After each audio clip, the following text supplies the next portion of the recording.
Peshmerga means those who face death. They're Kurdish soldiers battling the Islamic State in northern Iraq, and they've made significant gains. Now they say they need more help from America if they are to defeat ISIS. CBN News Chief International Correspondent Gary Lane traveled to Iraqi Kurdistan to learn more.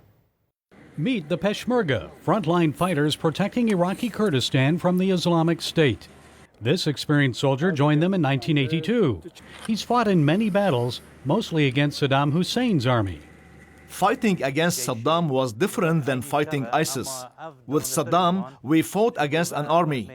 The ISIS terrorists are cowards because they are killing women and children. Other Peshmerga troops agree. The Islamic State fighters are terrorists. They are animals. We are fighting for the whole world. We will never ever kneel down to them. We are thankful for the American help. ISIS is not a professional army. We've been fighting them bravely and defeating them. Thanks be to God.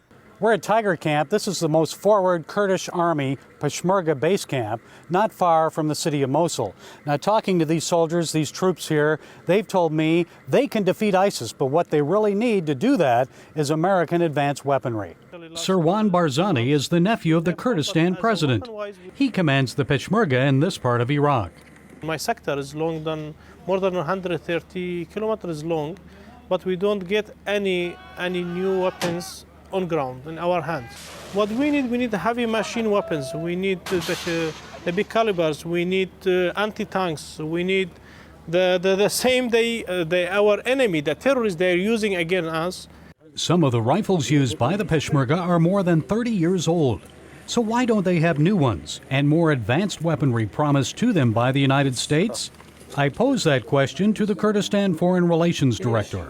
This is our question as well. Is there a political ceiling that they don't want the Kurds to be strong enough? So if there is resistance, where is it coming from? Washington or Baghdad? It's with both, because unfortunately Baghdad is part of the problem, is not part of the solution so far.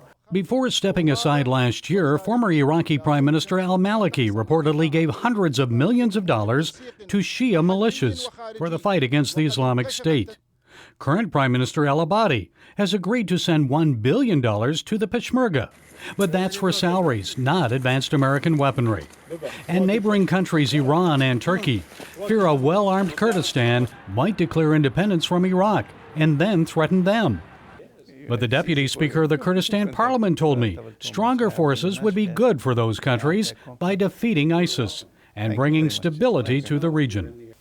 Though we have made progress in talks with Turkey, we have not convinced them of this.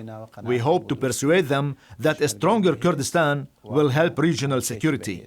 The Iraqi military is fighting to win the city of Tikrit back from ISIS.